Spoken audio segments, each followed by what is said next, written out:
Yo, what's up? Ang card for the day natin ngayon ay Peasant DPT EX, isang basic EX Pokemon na may ability na flip the script. Once during your turn, kapag napatay or na-knockout ng opponent yung Pokemon mo sa active, pwede mo tong gamitin, yung ability niya, para mag-draw ng 3 cards. So, simulate natin. Opponent. Attack 130. Opponent attacking my active for knockout. Then, promote tayo isa. Start ng turn, laging draw 1.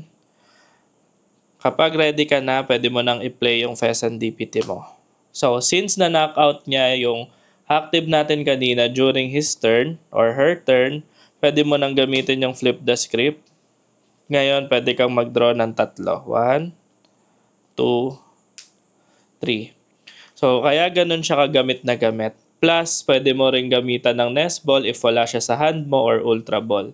So, same effect lang siya as long as yung Pokemon mo last turn namatay during yung turn ng kalaban. So, ngayon, papakita naman namin kung kailan mo hindi magagamit yung Peasant DPT EX. So, balik natin to for simulation lang. Okay, go. Poison using Brute Bonnet. Yan, Toxic Powder from Brute Bonnet. Then Munkidori. Lipat lang ako. Okay. Then enter. So, since may poison tayo at meron na tayo existing 50 damage or what? 10, 20, 30, 40, 50 damage, mamamatay tayo sa lason dahil meron din siyang Perelius. Kagaya nung nangyari sa atin dun sa previous video, which is yung Unfair Stamp Part 2, kapag namatay yung Pokemon mo sa Pokemon Checkup, ibig sabihin hindi yon counted na turn ng kalaban. So, this time, kapag nag-start yung turn mo, after mo mag-draw, wala kang chance gamitin yung Fest since namatay sa lason yung previous Pokemon mo.